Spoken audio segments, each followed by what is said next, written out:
Hi, good morning. Hello, good morning. Hi, Shivani. Good morning. Good morning, Atanu. Thanks for joining the call. Mhm. All right. Hi, Varsha. Good morning. Good morning. All right. So, we'll get started. Okay. Yeah. Yeah. Um, my name is Anu. I work as an architect for one of the team here in High Radius, mostly dealing with building bots, agents. Okay. Mm-hmm. Pulling data from different source system, aggregating them, processing them. Okay. Uh, kind of massaging them and then pushing them to the downstream systems. Okay. Mm-hmm. So this is a brief about me. Just go ahead, introduce yourself, what tech stack you're working on, what projects maybe you're working on now or in your previous experience that you have. Mm-hmm. Mm, all right, sure. Just go ahead and introduce yourself Yeah. briefly. Station memory utilization. And about my roles and responsibilities, so I have developed several API in this project and I have written unit test cases as well. That is all about me. Thank you. Okay. Can you tell me like what is the current project that you're working on in and your day-to-day activity in that?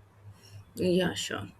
So most of the time I have worked with an observability framework, but currently I'm working with on a backend service built using like Java and Spring Boot. So the main responsibility of my project is handling shipping and order related workflows.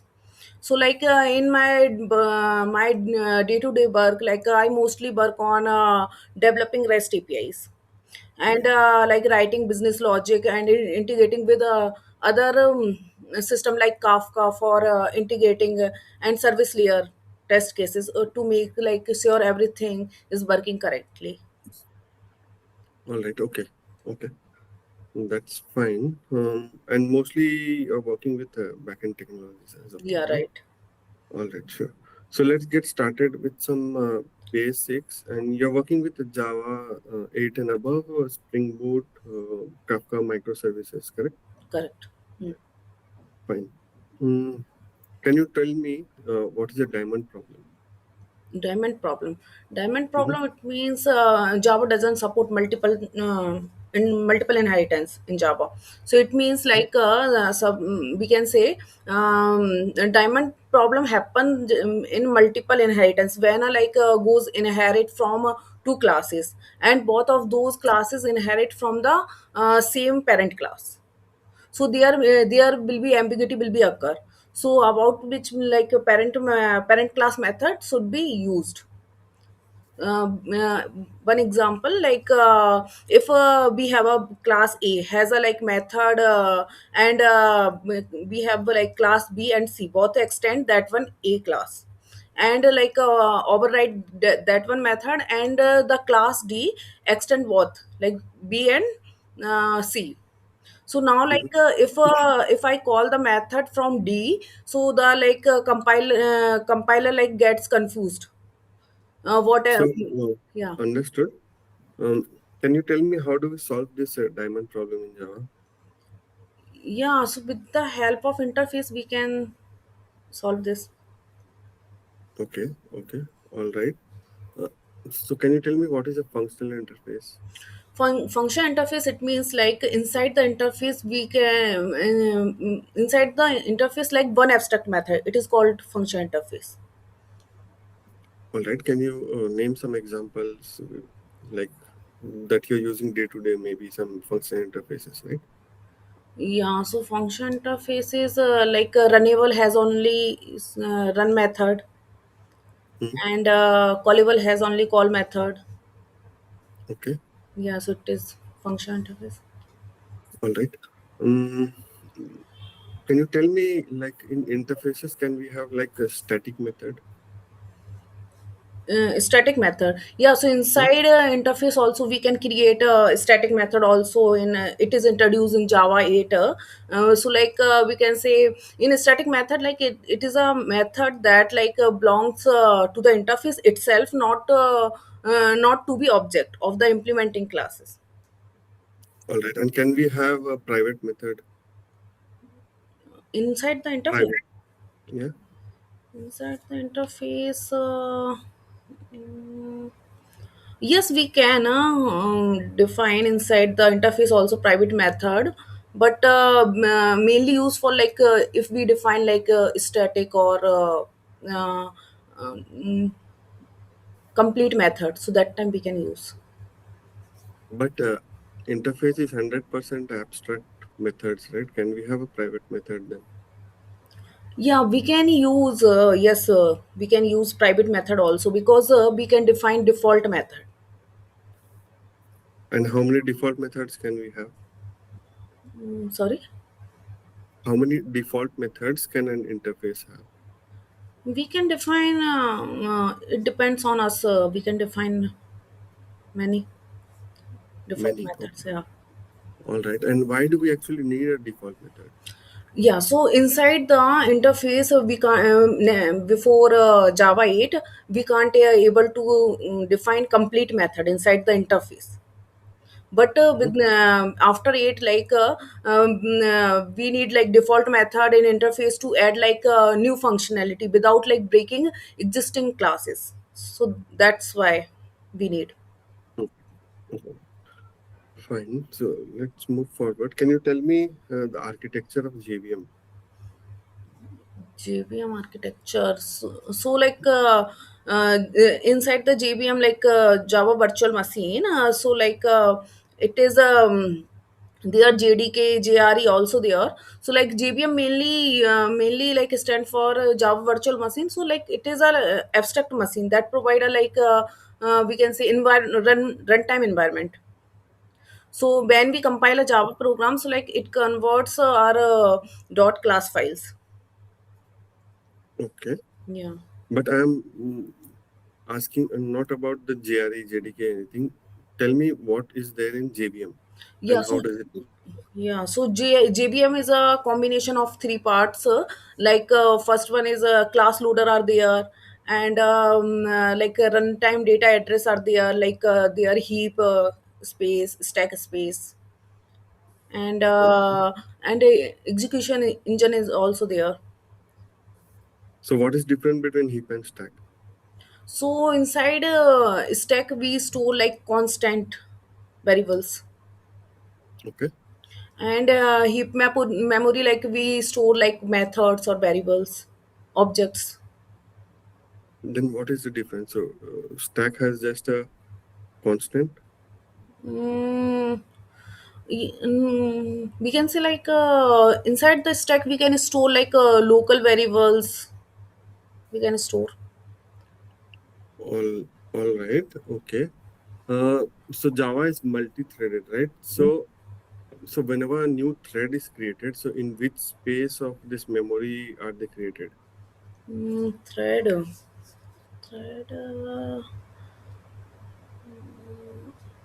thread we can say.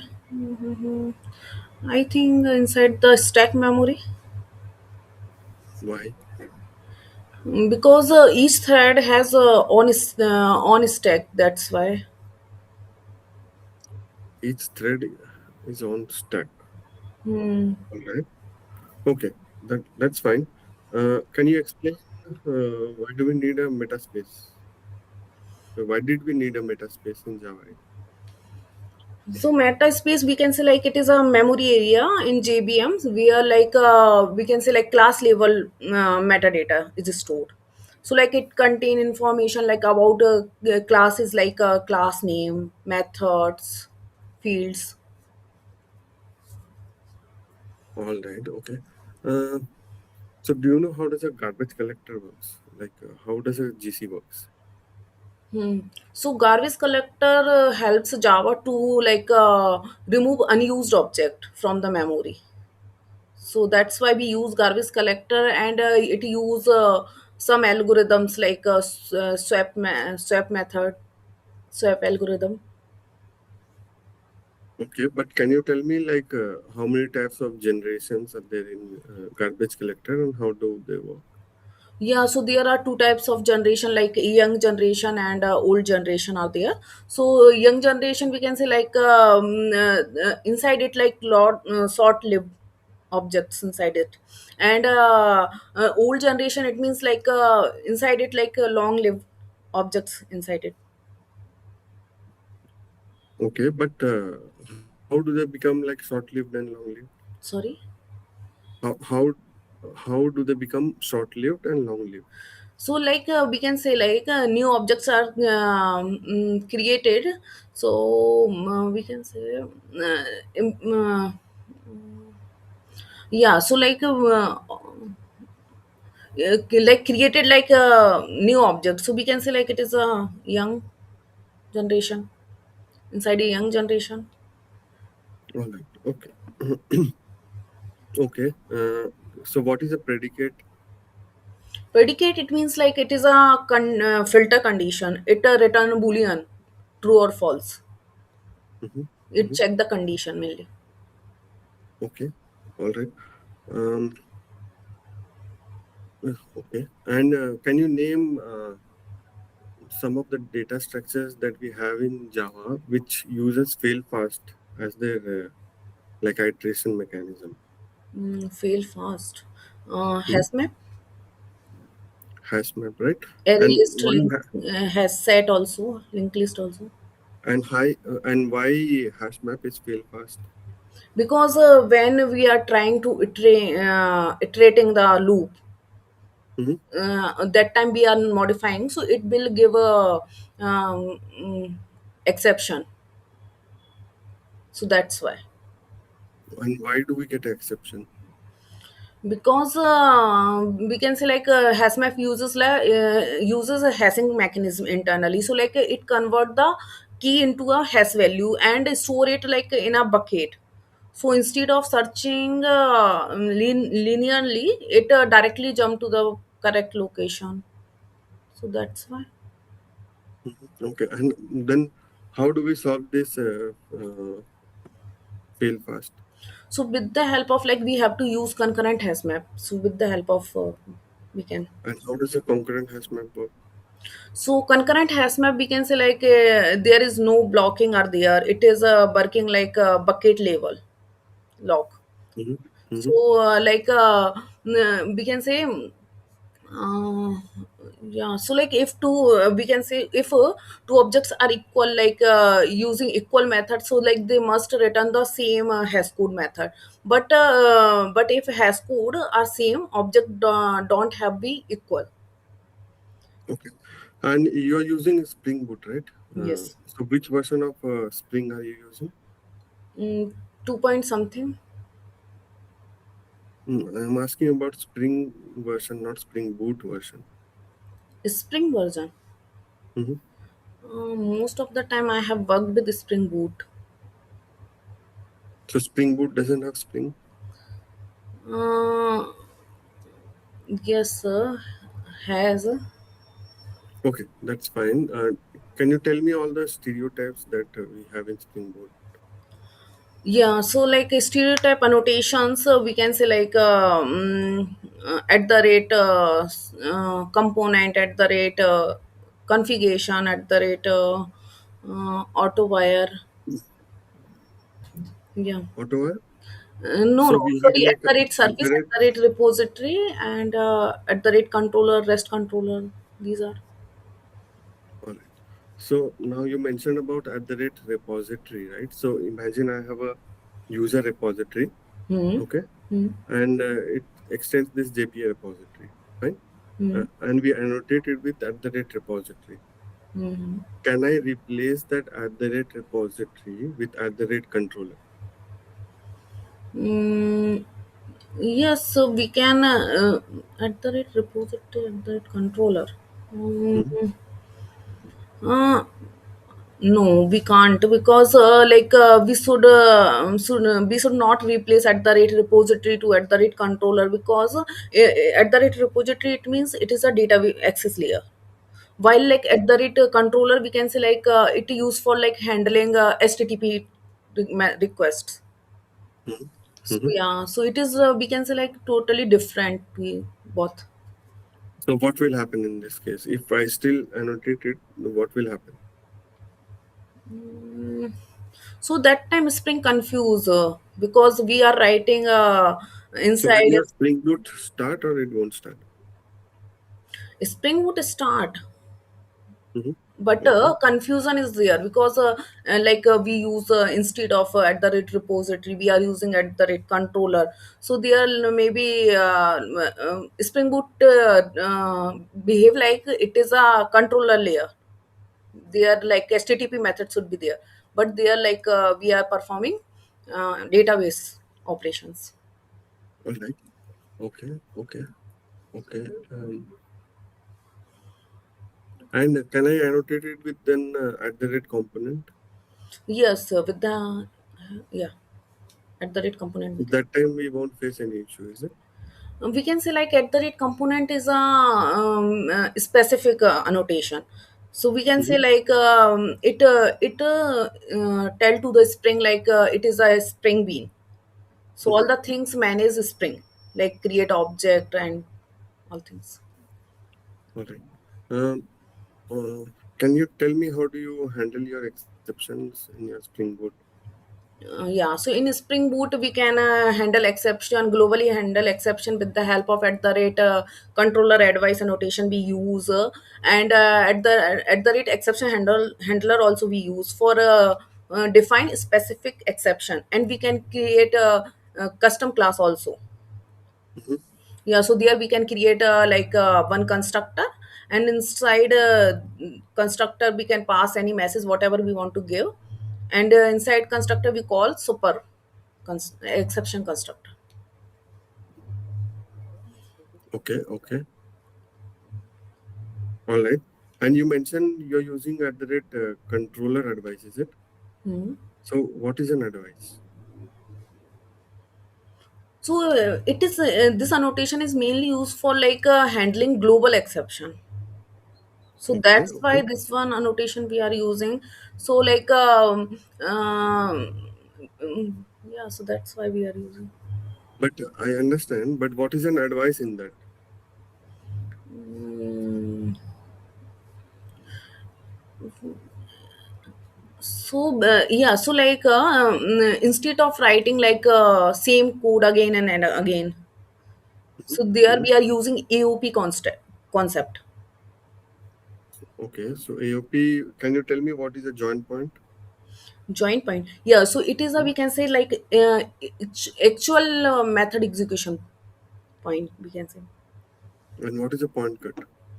Point cut is mainly used for like it filter the condition where we need to apply the advice. Okay. So then what is the advice? Advice, so advice it means like actually we what action we want to perform, actual code like that want to execute a specific point in the application, Mhm. All like right. before or after method runs. All right. And you mentioned you're using MySQL, right, as your Yes, yes, database. yes. Hmm. Okay. So what is an index? Indexing, Hmm? yeah, so indexing we can say like it is used for query optimization, and with the help of like we can fetch data fastly with the help of index. All right. So hmm, Can you open your notepad and share quickly? hmm, I'm just typing something. Okay. Hmm.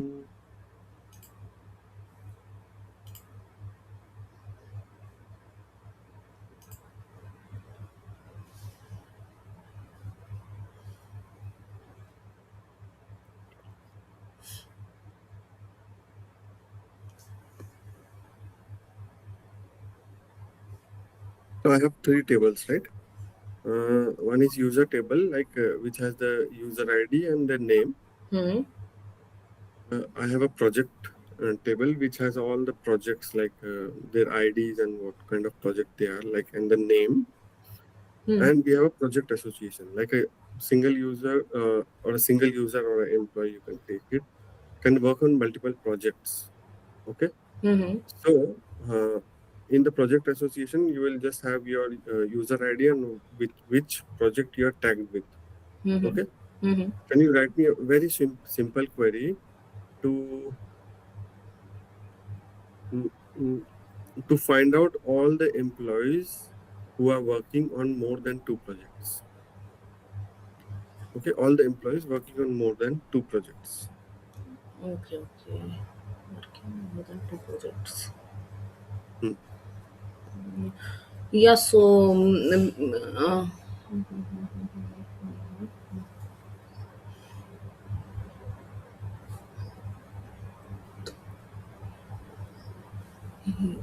so can I explain a query or I can write directly? Yeah, open a notepad and maybe you can Okay. type it out there.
Yeah, Okay. it will work. Okay, so can you tell me what is this 101, 102? So they are like project ID inside project ID. These IDs we are What getting. if I have like 103, 110, 112? Sorry, If I have like, we can say like it is an example, like one example we can say like so they are represent the project for to the project. mhm, So which we want to like find common users for this project. all right, okay, okay, fine, fine. We'll just move forward. Um, Hmm. so you're writing REST APIs, right? Yes, Okay, so for each REST API, you know what is a rate limit, is it? You know what is a rate limit? rate limit. Hmm? Rate limit. We can say like how many users can access of particular API. It is called a rate limit. That is correct. And how do we usually, like, you're working on microservices, right? How do we usually implement this rate limiting mechanism? Mm-hmm. Yeah. How So, can we implement? like in microservices, like inside the gateway, we can apply this. What kind of gateway? We can say gateway like because any like a URL hit by the client first, so like Mhm. it will come first API gateway. So like Mhm. there we can maintain this thing rate limit because it sent to the particular microservices route. Okay. Yeah. So, what is the design pattern that the API gateway follows?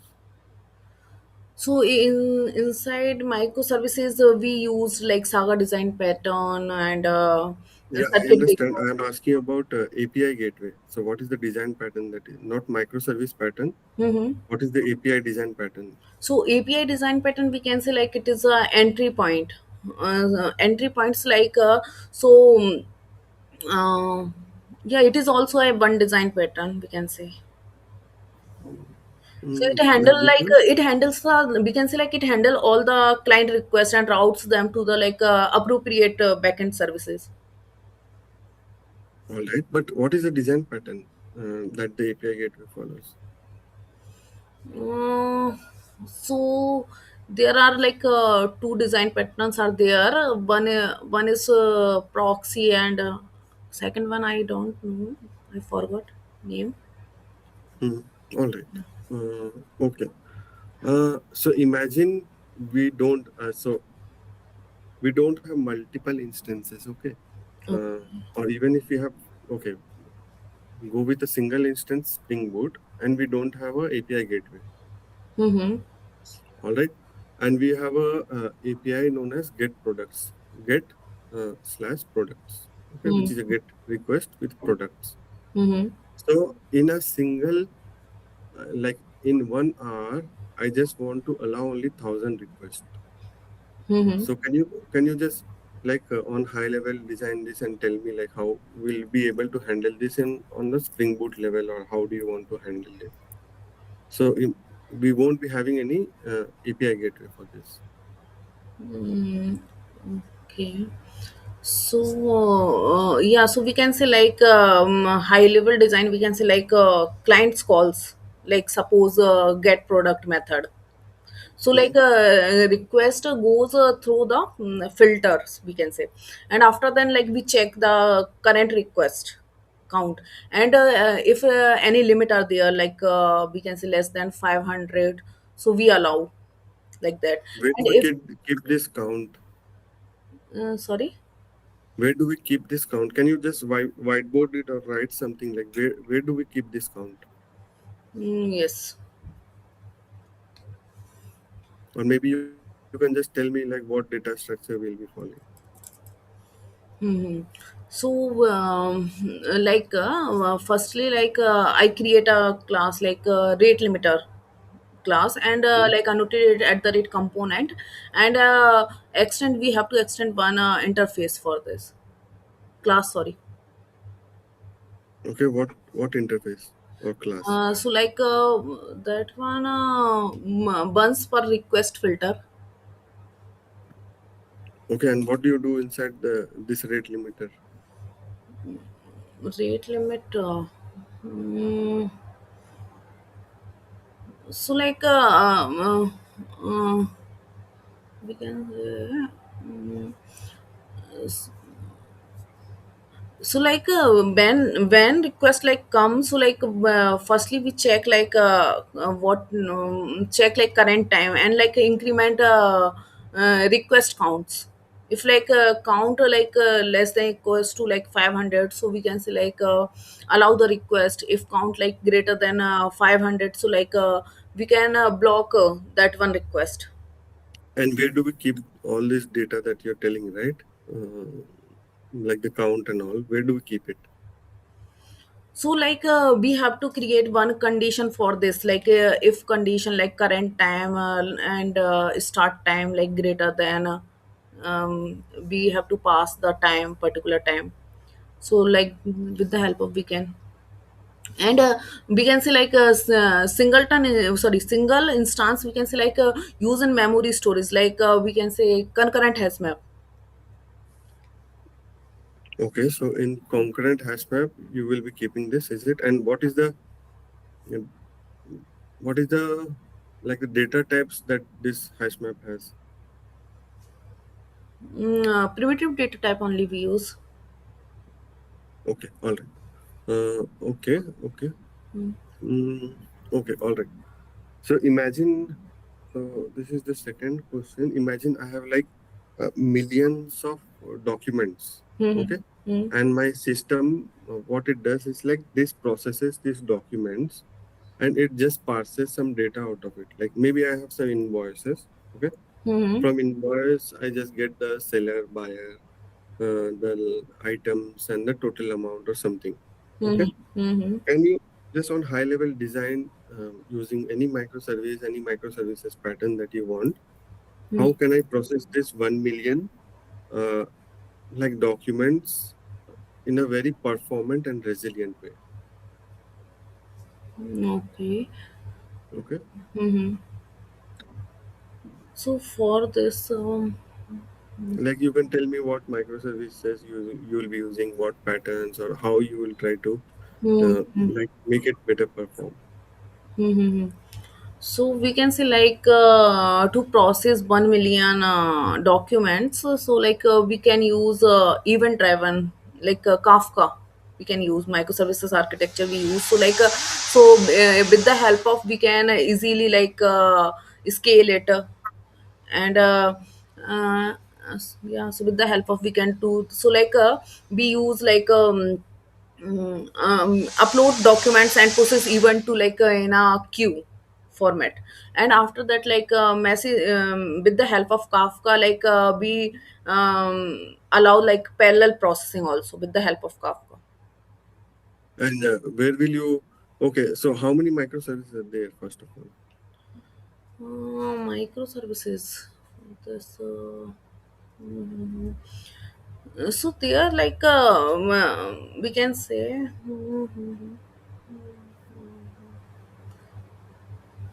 with the help of one microservices also we can do it with the help of Kafka. Hmm.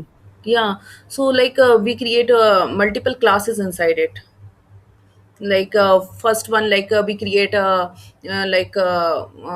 Kafka template class, so there we create bean for this, and inside like one class there we are creating topics where we are uh, sending the documents in parallel format, and we create one another class, so that one is like consumer class.